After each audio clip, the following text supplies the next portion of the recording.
So good afternoon, everyone. Thank you all for joining us for another webinar today. Today we have with us Tina B. I don't want to explain too much of her story because, in all honesty, I don't think I can do it justice. All I will say is there's a two-part documentary which Teresa helped produce, and if you haven't seen it yet, we'll post a link towards the end. It is an amazing story. Tina was born with a congenital heart disease. And due to that and the transplant that she received, a lot of her life was actually spent in isolation because of that medical condition. And Teresa and Tina know each other quite well. Obviously, with a lot of you having to stay at home now, we thought it was a great idea to invite Tina on to share her story and to also have her help you guys out with some of the things you might be struggling with this, what is essentially a massive transition to having to live at home. Regardless of where you live, most of us are now isolated to our homes, even in countries that aren't as well hit. And so Tina really has experience with that. It's an amazing story. And so I want to thank everyone for joining. With that, just small context on the webinar. I'm the host for today. So if you have any questions at the chat, you can just ask them to me. Tina will be giving a small presentation, and at the end, there's a Q&A. So if you have any questions, feel free to ask them. And we will get to all of them. So don't worry if it takes a little time to get your questions answered. Having said that, I'm going to pass it off to Teresa because I'm quite excited for this webinar. I really want to get started. Thanks, Gil. Yes, it's like Gil said, I had the privilege of working on a series called 1,000 Lives, and we'll give you links to it. And it's all about organ donation and people that need organs, and also we showcased families that made the hard decision to actually donate organs so that people that need it can live a successful, healthy life. So through the series, I met Tina, and she's an amazing woman. Her story, as Gil says, there's just no ways that any one of us can tell the story except Tina. And we'll share the links again. I did share the links to most of the people, but if you didn't get it, in any case, we'll share it again. You can watch it. But it's very apt for the time we're living in now. As Gil said, Tina for about 30 odd years has been living in isolation or different forms of isolation, because she has to be very sure not to catch any illness or virus or whatever, so her body starts rejecting the organs that she received. But yet she's got this amazing zest for life, and is the most positive person I've met in a very long time. So it's not really a presentation, it's more a talk, and she's going to give us some tips on how to cope, and you're more than welcome to pop questions through, and Phil will pose them to Tina afterwards. So Tina, I'm really happy to see you again. It's been a while, so thanks for joining us.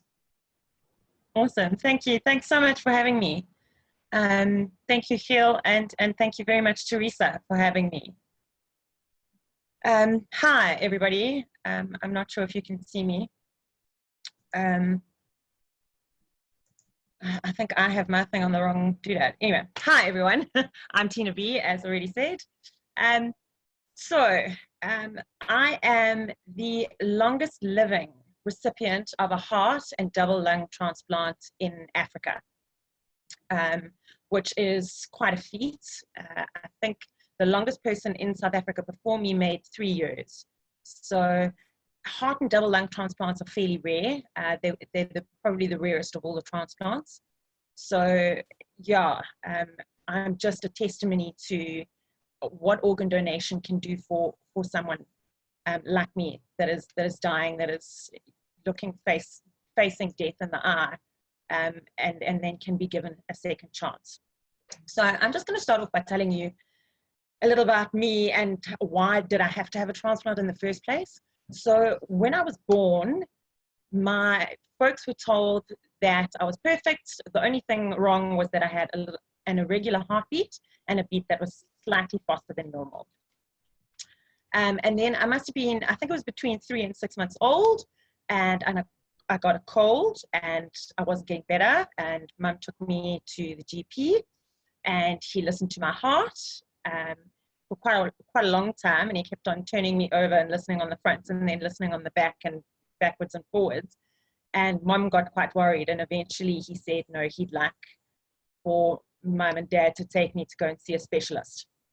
So we went down to Cape Town, and it was at the Red Cross Children's Hospital that I was diagnosed after, I think it's called an angiogram, where they insert a camera through the groin and up into the heart. Now, bearing in mind, at this point, I'm between 3 and 6 months old. I'm not very old at all. So yeah, as a baby, I had that done. I still got the scar. And it was there that they diagnosed that I actually had 3 holes in my heart, a missing tricuspid valve, and narrowed arteries between the heart and lungs. So a tricuspid valve, for those of you who don't know, separates the oxygenated and the deoxygenated blood when the heart is pumping in the system. So because I didn't have the valve, I had a hole there instead. Nature had saved me, thank goodness. Unfortunately, it meant also that my oxygenated and deoxygenated blood were mixing, which essentially meant that I wasn't getting enough oxygen to function correctly in the rest of my body. So as a kid, I always knew that I got tired faster than everybody else. And I used to push myself to try and keep up with everybody. As you do, you want to be normal. But I was always the one that got tired the first. And I was always last in the running races. And I was always on in catches because I couldn't catch anyone. I wasn't fast enough. I couldn't breathe. So yeah, so I led a fairly normal life. Just that my lips were blue, my fingertips and my toes were also blue. But other than that, I looked fairly normal. No one would have recognized that there was sort of anything wrong with me. And then at age 13, I landed up collapsing because my heart stopped beating and a pacemaker was fitted. So essentially what had happened is my heart had been beating for so long and so hard, it had grown. Obviously, the heart is a muscle. So the heart had gotten so big that the tendons that carry the electric impulse to tell the heart to beat top and bottom had stretched like an elastic band, and so much so that they couldn't pass the electric impulses anymore, and so my heart stopped. Obviously, then that's why I had to have the pacemaker. After the pacemaker op, it took me a long time to recover. It took me nearly a year to recover completely and get back to school properly. Obviously, during that time, I missed a hang of a lot of school, nearly an entire year. So yeah, but yeah, I was fairly normal. I was back at school.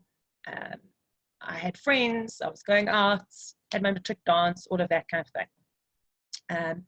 And then when I turned 21, I started to put on weight, and I thought, oh my gosh, I better start watching what I eat and, you know, dieting, eat some salads. But it just wasn't working, and I was starting to struggle more and more. So we went for my regular checkup, and essentially what had happened is my heart was now so tired that my body wasn't pumping properly, and my body was starting to retain water. So it wasn't weight, but it was water from my heart not pumping efficiently. And so my cardiologist decided that it would be best to replace the pacemaker and the leads that were attached to the heart. So that's what we did. But I never really got back to that full energy, fantastic, full of life me that I had been after the first op. So yeah, so life continued, but basically I would say from about the age of 22, I was on a sort of a decline, and from 24, it was starting to get a lot more noticeable. I only eventually went onto the transplant list at age 28. And I'll tell you why. First of all, you've got to be sick enough to be on the transplant list.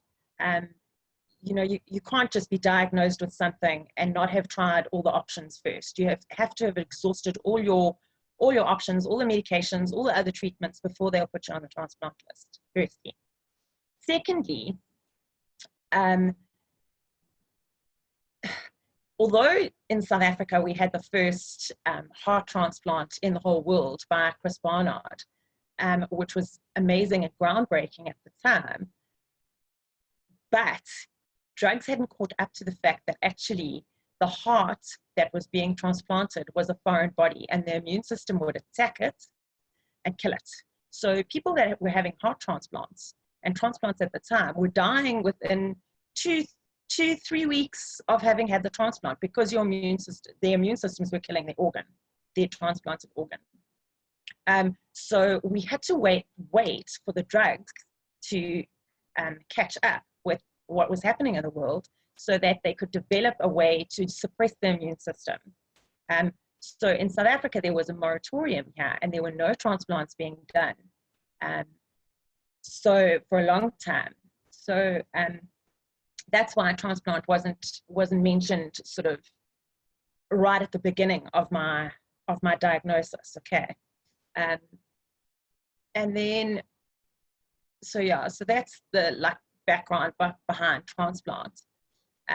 But yeah, like I say, I had to wait. I waited nearly 3 years for my transplants, because like I say, heart and lungs are very rare to get together as a set.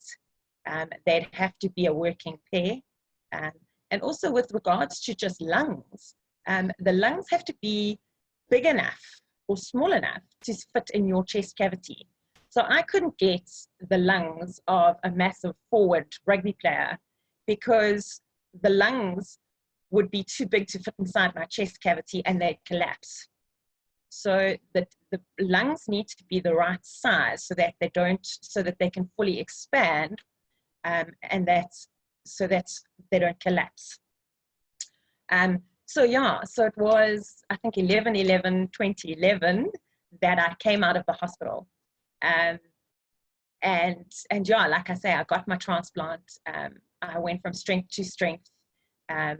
Obviously, straight after I came out of hospital, I had to go into quarantine or isolation again for 3 months in total, because of the immune system issue. Anybody that came to see me it had to be immediate family, and they had to have masks and surgical gloves, and I mean, we had to sanitize everything. It was pretty much the nightmare that we're living now. That was, I did that nearly 10 years ago. So yeah, so that is my basic story. But yeah, I think especially in times like this, we need to realize what the purpose of what we're going through is. So the purpose of isolation. So I would say that there's 3 main purposes. The first one, the ultimate one, is to keep you safe. So to keep you from getting sick, from getting sick and possibly dying. Okay, the second reason for isolation is, if you are sick, to help you get better and heal properly, without outside influences that can maybe reinfect you, or that can cause damage or further damage to you, so that you can get better in a safe environment. And then obviously the third one is so that you don't spread the virus, so that you don't spread the illness or the disease that you're carrying. And that's obviously a worldwide problem, because I mean, the world is so small now, and we're all traveling all over the world, and we're traveling for work, and we're traveling for pleasure, and I mean, in South Africa, we're all very social, and we're all gathering together at bars, and we're loving, touchy-feely kind of people. We all hug each other hello, and all of that sort of thing. That was one of the most difficult things for me after transplant, was to realize that I couldn't hug everyone hello all the time. And it still feels strange to me, because that's not who I am. I'm a hugger, even if I've just met you for the first time. So yeah, so I think, again, just to reiterate, the purpose of isolation is to keep you safe, to heal you and get you better, and so that it doesn't pass on. Okay, so steps to cope in self-isolation. Wow. We're all in this big moment of crisis. So I think the biggest thing is to accept it, to accept that this is now the new normal, this is the status quo. There is nothing that you can do about it. You are not in control of it. That is just the way things are. So once we've accepted that, we need to, because of the feeling of loss of control, we need to figure out what it is that we can control. And the biggest thing that we can control, and probably the only thing in the world that we can control, is ourselves. So you need to focus on you during this time. And I would say that the biggest thing and the most important thing that you need to focus on right now is food. Don't we all love food? I know I do. So try and make it nutritious food. Because you are in a state of angst, a state of crisis, you need your system to be as strong and as healthy as possible, and your immune system to be as ready as it can be. And you're not going to get your immune system healthy and your body strong if you're eating junk. So my recommendation is eat 3 healthy meals a day: a breakfast, lunch, and dinner, and fruit in between. Add lots of fresh fruits and vegetables to your meals, okay? It's important. This is the stuff, these are the building blocks that help us get strong. And water. Drink lots of water. You know, I in the past, I've been very guilty of only drinking things like Coca-Cola and tea and coffee. These things actually dehydrate you. And that's not helping you or your system or your defense mechanisms against corona or the flu or whatever it is. Okay, water, water, water. Our bodies are made up, I think, of like 80% water. We need to drink water. Okay. Second, personal hygiene. I know that we've all been on lockdown and it's so awesome to sleep in and roll out of bed and wander to the fridge and wander to the couch and spend the day on the couch in your PJs. I get it. I know. I've been on holiday. I've been there. It's great. However, it's not good for your personal state of mind.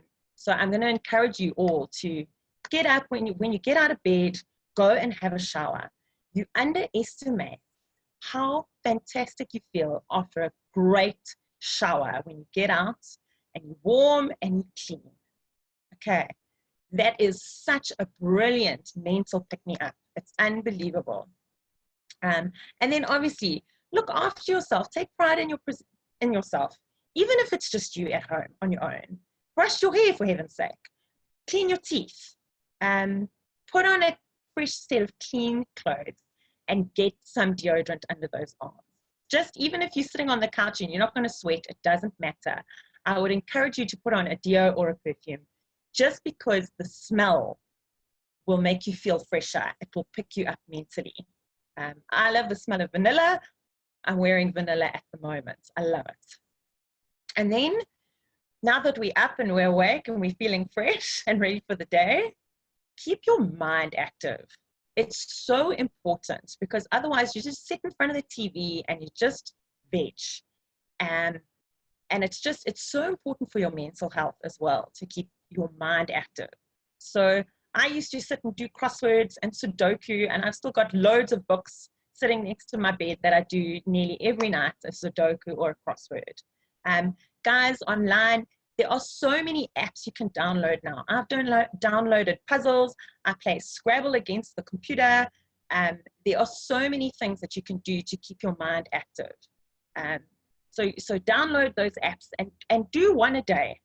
I get quite addicted and I do 6 in a row, but you know, that's just me. And then, you know, for those of you who are working from home, you are going to feel more like working and getting through your workload if you are clean and fresh and ready to take on the day. So obviously work is going to help keep your mind active as well, but I would encourage you to do something for yourself other than just the work that needs to get through. And then also, a lot of us are sitting at home and can't work.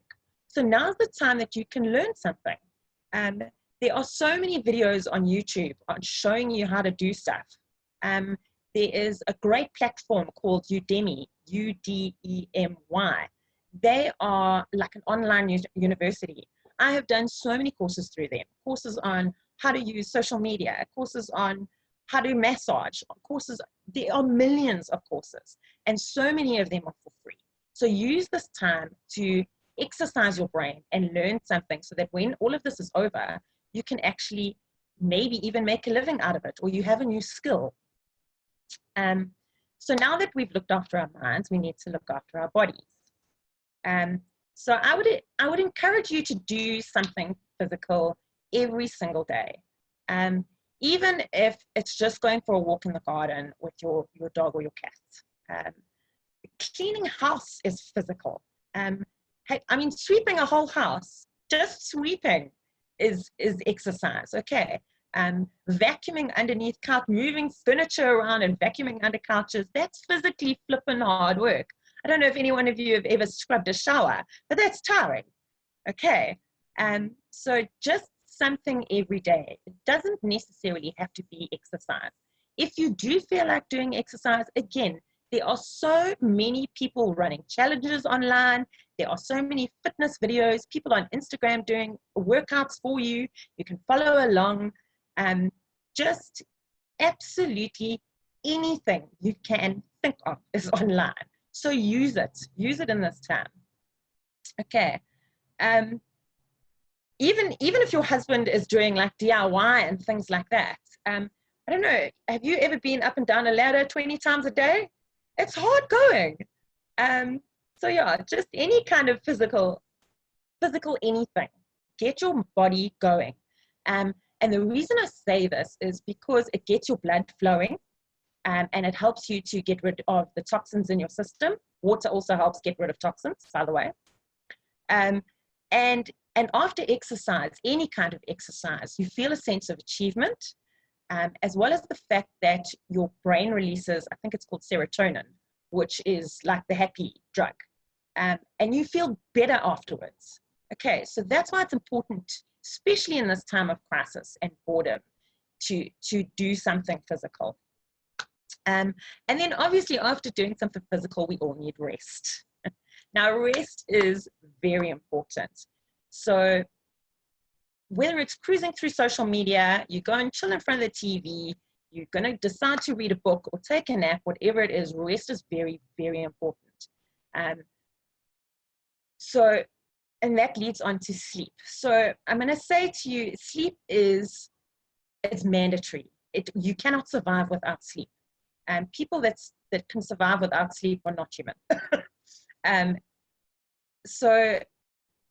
And sleep is also where your body does its healing and your brain does its processing. So in this time, if you are sleeping longer than normal, that's actually okay. Don't beat yourself up about it, and don't feel guilty about the fact that you're sleeping. It's actually a good thing. Like I say, it's how your body heals, it's how your body strengthens, it's helping your immune system get stronger so that you can fight one day corona or whatever the case is. And it's helping your brain process what's going on at the moment. So like I say, don't feel guilty. However, if you are battling to sleep at night and you've been having a nap in the afternoon, this could be an issue. So maybe cut out the nap. If you're battling to sleep at night, it also could mean that you're not being enough mentally active or physically active during the day. And that's why I encourage you to do both of those, so that when you're lying in bed at night, your brain doesn't start to wonder and go crazy and you're lying awake until 4 in the morning. So yeah, so that's why both physical and mental activity is important.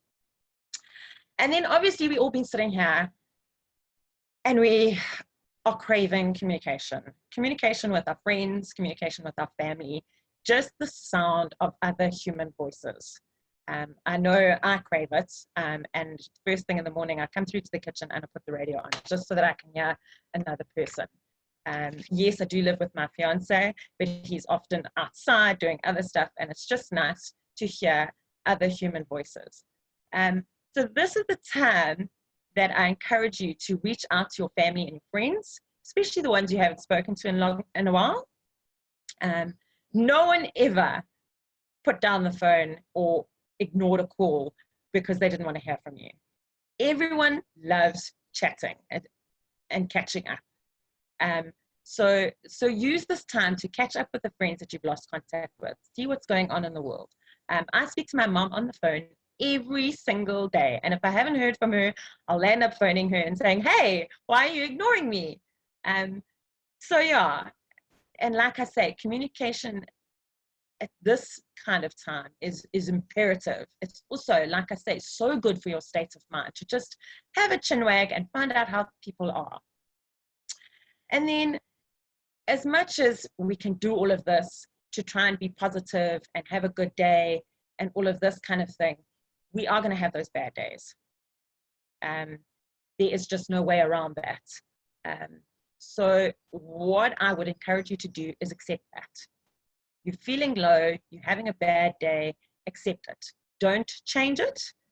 I would encourage you to wallow in it, in fact. I know this is going to be difficult if you are sharing a house with somebody or if you have children.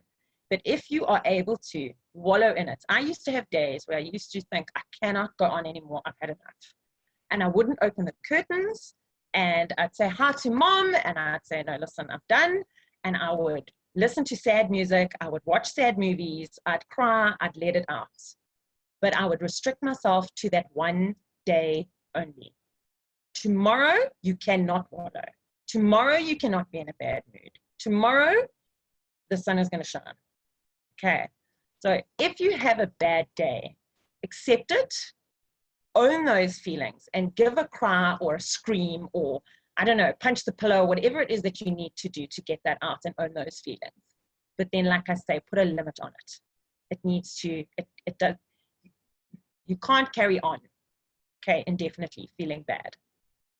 You need to take those steps, like go and have a shower, put on something that smells nice, put on a fresh set of clothes.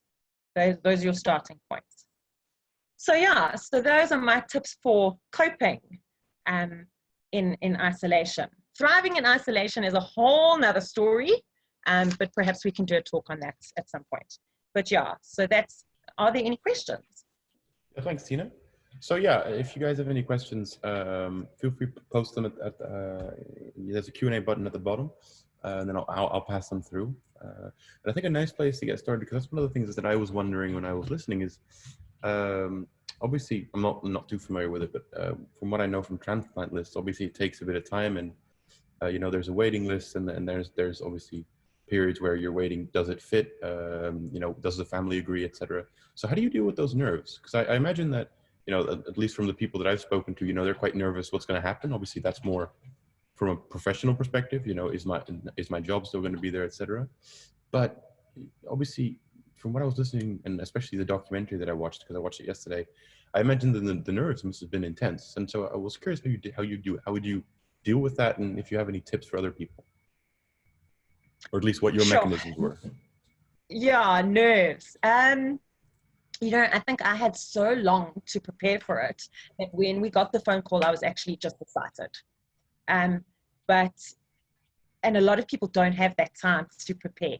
So I understand the anxiousness and the nervousness. But at the end of the day, I make use of a lot of visualization work. So, and I know a lot of the top athletes do it, you know, when they are training for races and they've got a race in mind that they want to win. I did that with transplant to prepare myself. I thought about every step of the way. I envisaged myself getting the phone call, and how I would react and how I would feel. And I envisaged myself packing for the hospital and getting in the car and the drive down and getting out of the car and going in and getting set up at the hospital. I even envisaged myself taking the pre-med, passing out, being wheeled through into theatre, and then the rest was a bit gruesome, so I kind of like zizzed over that. And then I visualized myself waking up and feeling amazing and having an awesome recovery. And I make use of visualization hugely. And I involve all of my senses. So not just what I can see, but what I can taste, what I can smell, what I feel touch-wise, but what I feel inside, how I'm going to feel when I get the phone call, how I'm going to feel when I'm at the hospital, all of those kinds of things. I would encourage people to do that. Definitely. I think that also, because one of the things that I found quite amazing was um, you definitely focus on the mental aspect of it. And I think that's really important as well. You know, that's obviously something we talk about because we're registered for coaches, but you know, the mind is quite powerful in that sense. And so it's able to get you through a lot. And so that mental health element of it, I think that's probably found fundamental to make sure you can do a couple of other things. Teresa, you had a question? Yeah. You know, you just open social media today and everyone is complaining and, you know, I'm sitting at home, I can't move. I understand all of that. I understand the fact that you're stressed, you're depressed. But something that I personally don't understand and what I see is happening a lot at the moment is anger. People are getting extremely angry and they can say it's the system and it's not because they can't smoke, they can't drink. But I sense there's a lot more than, you know, just the sort of straightforward things. I think it's more an anger at the situation and at how they are actually coping with the situation. And I don't know if you've got a tip or a mechanism for people to handle that anger. What do you do with that anger? How do you redirect it? Where do you take it to make it a positive? I know it's a difficult question because I don't know. You know, I really don't know. I think the anger is obviously derived from the fact that you feel powerless, and you are not in control, and from frustration as well. So again, I would encourage you to try and focus on the things that you can control. The things that you are really in control of, yourself and the things in your home. And like I say, and focus on, like I say, the things that you really can control, because out there's nothing you can do. You're just waiting for your government and the people that be to tell you what's going on. And I understand that there's conspiracy theories and whatever, but at the end of the day, if you feed into that, that's all creating negativity. It's creating more frustration. It's creating more anger. So how I would deal with it and how I am dealing with it is to let the powers that be do what they need to do, and me focus on me. Focus on my relationship, focus on my home, focus on me and what I can do and what I can control right now, so that I don't feed into that fear and that frustration and that anger. So one of the questions. So it's a bit of a selfish moment, actually. Yes, absolutely, absolutely. Stop trying to focus on the rest of the world. Just focus on you. Yeah. Yeah. So one of the questions we got from one of the people attending today is, how worried are you about getting the virus? Is that a big concern for you, or obviously perhaps because you're already accustomed to isolation that you're not too worried about it? When we first saw the news about the virus and that it had come out of now China, and sort of come into Europe and things like that, honestly I was petrified. Absolutely terrified, like to the point of like I was, do you know what I mean? I couldn't say anything, I couldn't feel anything, I was just terrified. Fortunately, I have the most amazing supportive fiance, and my parents are amazing as well. And we formulated a plan. We decided, for me, it was best to go into lockdown as soon as possible. So we had a bra where we had all our friends over. And that was on a Saturday night. And as soon as they left, that was us. We were in isolation. And we did that a week before Ramaphosa put the rest of the country in isolation. And there wasn't, I don't even know, we must have had a case in South Africa by that stage. But yeah, that was my, and like I say, to formulate a plan and what you can control as opposed to what you can't control out there. So we, basically you could have said that we were the panic buyers, whereas we weren't panicking. We were planning because I am at risk. We've stocked up. I think that's probably an interesting perspective, because you obviously, perhaps also being a bit more familiar with the medical side of things, you could probably take a more reasonable look at things. Whereas, you know, you look at some governments, the way that they've taken action might have been more on the approach, I have other things to worry about, so this isn't a problem yet. And so that, people might have called it panic at the time, but the truth is, to have a bit of a concerned outlook, it's not necessarily a bad thing. And I feel like one of the things you touched on, I think, segues us into the next question, and I'm just going to quote it in full. But we have a question from Elisma, because she lives together with her partner, and her experience in isolation is quite positive, but her partner is struggling with it a bit. And so what she asks is, it's obviously difficult to be in those different places emotionally. It might be difficult, and they might cause that might cause clashes. So how do you cope with partners, and how can you support one another through that? Especially if you might have different outlooks, or one person might be struggling whilst someone else is thriving. I think it's, if the one person is thriving, it is the job of the thriver to help the person that is struggling. And I think that's what relationships are all about. And I'm truly blessed to have the support in the fiance that I have. So when I'm struggling and I'm freaking out, and he's there and he's calming me down and he's telling me the plan so that we don't have drama. And like I said, he's calming me down. If you have a partner that is struggling and you are thriving, I would encourage you to help that person through it, and ask them, what is it that they are fearful of, and see if you can try and guide them through the process so that they can get in touch with their feelings and their fears, and talk through it logically with them. If, however, that your partner is struggling because they are used to going to work, and now they feel they've got nothing to do, speak about together what you would like to do in your home. There's always a light switch that needs fixing, or a picture that needs hanging, or whatever the case is. I would encourage you to sit down and talk together and look for things that he can do around the house so that he can feel some sort of self-worth and satisfaction and a sense of achievement. Okay. And that's okay. And what's one of the first things you want to do when things get, as far as back to normal as we can perhaps get in the short term, but perhaps also what's one of the things you miss, either from your own isolation or the isolation that you've imposed yourself, and something that you look forward to having back? I'm looking forward to going to have a braai with my friends. I'm looking forward to having a braai, or going around to people's houses and putting some meat on a fire and having a good old chinwag.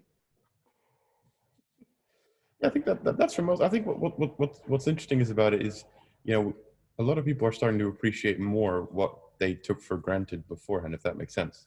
You are seeing more people just thinking, they're mentioning the little things that they're now missing that perhaps were quite important that you didn't look at before. So it'd be interesting to see, once everything gets back to quote unquote normal, how that changes people's patterns. I think it's been a very good equalizer, and I think it's been very good for the people of the world to realize that we're such a consumer-driven society, and that's actually not that's not actually what's really important. What's really important is our health and the people around us that we love. Yeah, definitely. Look, it's in general, it's interesting to see after a crisis like this what happens, when we get back. And that's the reason. I also think it's a big thing that we take responsibility and be accountable for our own lives at the moment.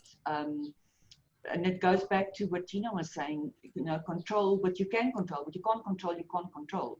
But I'm seeing that so many people are just saying, it's not my fault. I'm in a situation I don't want to be. I understand that, but we're all in that situation. So somehow we need to find a way to actually cope with it. I mean, looking at Tina, what she doesn't say is when she gets a cold, she has to monitor that so carefully. And she, more often than not, she ends up in hospital being monitored for a week or two because a cold can kill her, So, but she takes that responsibility so beautifully and doesn't get angry. you know, or cross with the whole situation. She takes it, she says, this is my life, this is where I'm at, and let's just make the best of it. And I think it's difficult. I know it's difficult. All of us can't do that. We don't have that mindset, and it's a difficult situation we're in at the moment.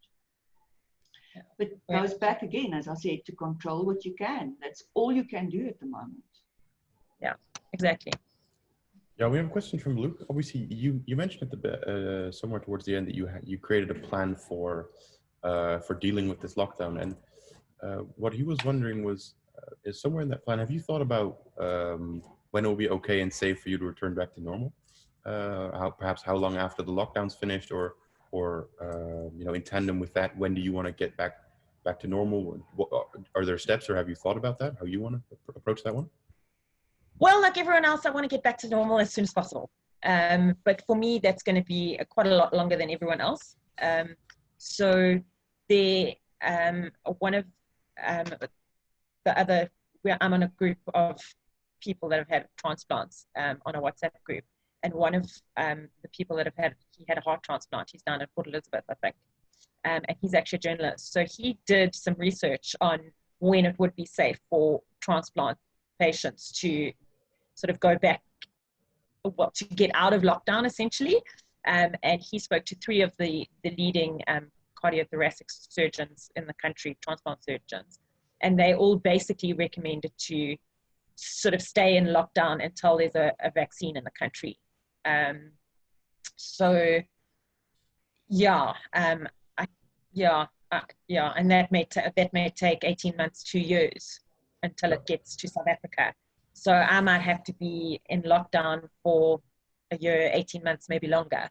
But that's just something I have to deal with because it's my life. I'm not willing to take the risk to go out there and perhaps get sick and lose my life. So yeah, I think when you have been so close to death, you look at things from a very different perspective. And yes, I do get frustrated. But again, it goes back to the fact that, do I want to live or do I want to die? And I think if we could all say that to ourselves, the reality of that, I think the frustration and the anger might take on a different form. Yeah, interestingly enough, through the series, we've met quite a few people, and one of the very amazing people that Tina also knows, she's actually her donor coordinator, is called Cindy Goldie. And I spoke to Cindy in this week because she's hands-on in one of the hospitals in KZN, waiting to see what's happening with COVID. And her frustration is, she says, as hard as they are fighting for everyone to be safe and healthy, just as hard the people out there are fighting to get into the hospital. Because and I can see Gilly's puzzle, they are just not taking responsibility for this. You know, they want to go out and walk and have longer times. I understand all of that, trust me. But I also think it's, you know, it's that whole thing going back to responsibility. Be careful, you know, and don't just jump into things that we don't understand, because we don't understand what's going out at the moment. It's hectic. So conspiracy theories apart, all of that, it's not easy. But I just always think of Tina, and then I think, okay, it's okay. Yeah, I mean, look, one of the things that I think difficult for people to deal with is that there's so much information out there that, you know, who's able to distinguish the good from the bad? I mean, you know, people saying, oh, garlic is now all of a sudden the vaccine for COVID. I mean, you know, yeah. If you get bombarded with all kinds of news, it's difficult to distinguish good from bad. And then I mean, it makes sense people get frustrated from that. I think that's something, it's perhaps not for now, but looking forward, that's something we have to look at as a society, as something that you can fix. Because during crisis, it's quite difficult to deal with these type of things. And Tina, you mentioned you're part of WhatsApp groups, and that's something that I was curious about. Are there more resources or websites or other, not necessarily Udemy courses, but places that you've gone to or that you found that have helped you deal with isolation? So obviously keeping busy is one thing, but is there perhaps a blog or something for people to read? There might be now. I've got a blog, but when I when I got listed to go on the transplant list, there wasn't any like WhatsApp groups. Facebook wasn't even anywhere near as massive as it is now. There weren't like Facebook groups that I could join. There are Facebook groups now of supporting people that are waiting for transplants and all of that kind of thing. I see now even on Facebook there's a COVID-19 Facebook group. So yeah, I would say I wasn't able to make use of those things, and I wish they'd been around when I was going through what I was going through. But I think make use of those things now. Those things really can help. But also, I would like to just say that limit your incoming information, because there is so much of it.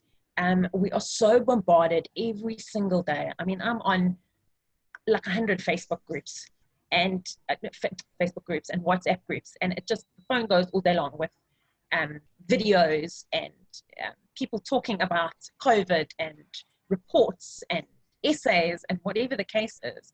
And half of it I don't even read or watch, because I'm very selective about what I listen to. I listen to the news twice a day, once on the radio in the morning and once on the television at night.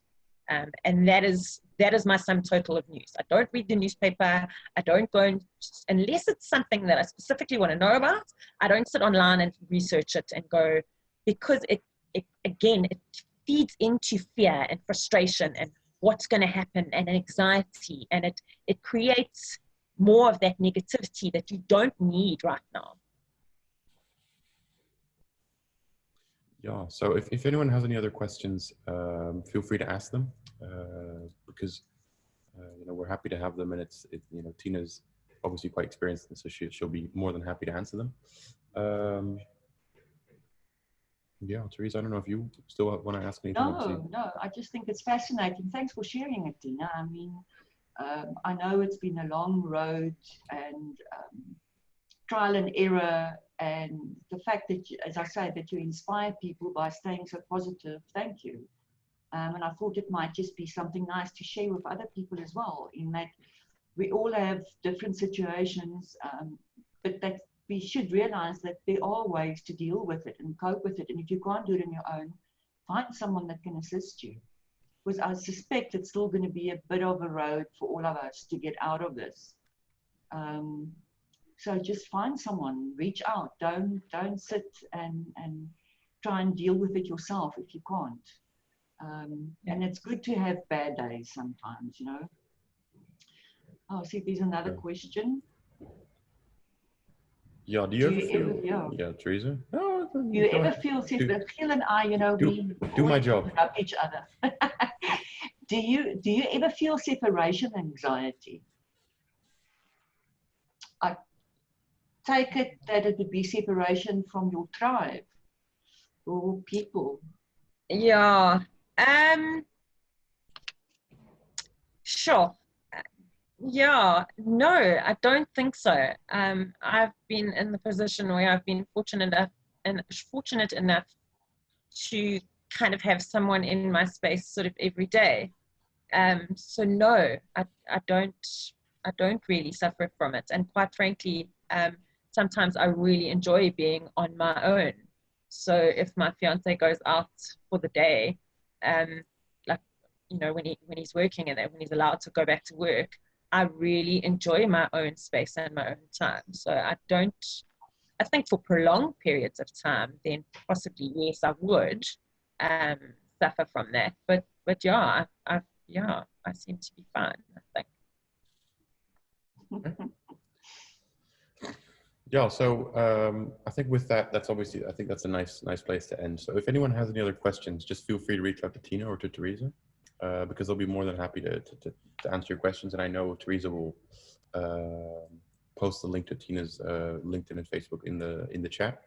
In the meantime, the documentary that I mentioned earlier, I posted the YouTube links to that in the chat. So I really recommend you watch it, because it's well produced and it'll give you an explanation of the story, a little bit that Tina mentioned, but you know, it'll show everyone who was involved, and it's really amazing to watch.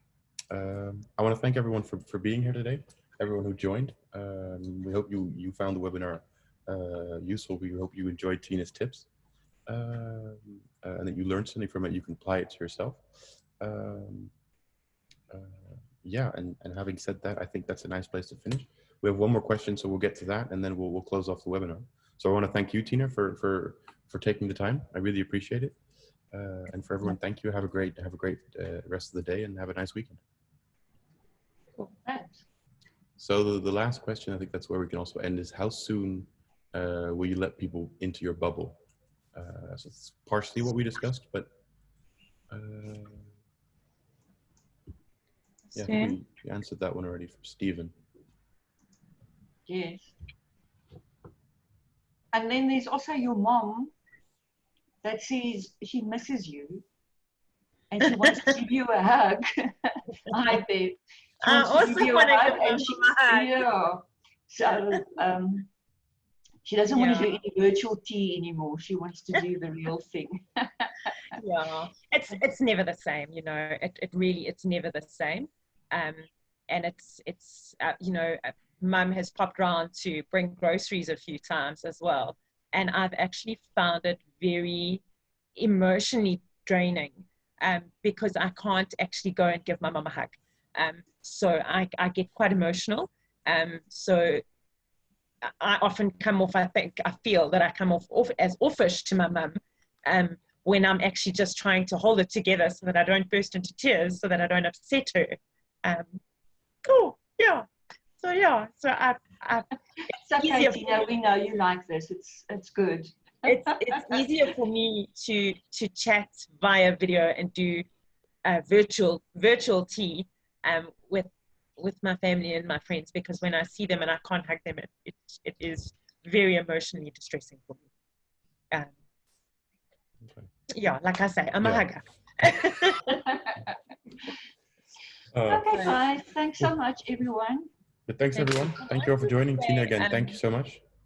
Absolute pleasure. And I would just like to let everybody know that they can find me on Instagram at Tina B Alive. They can find me on Facebook at Tina B. And yeah, you search for me on Google and you'll find there are links to my website on my Instagram and my Facebook, but you can also search for me at Tina B Alive. Yeah, and we will be posting the recording to this as well, along with those links. So anyone who follows us on Facebook or who is in our mailing list, we'll get a link to that, and we'll be able to watch this in full. Thank you. Perfect. Thanks guys. Everyone. Bye, everyone. Bye.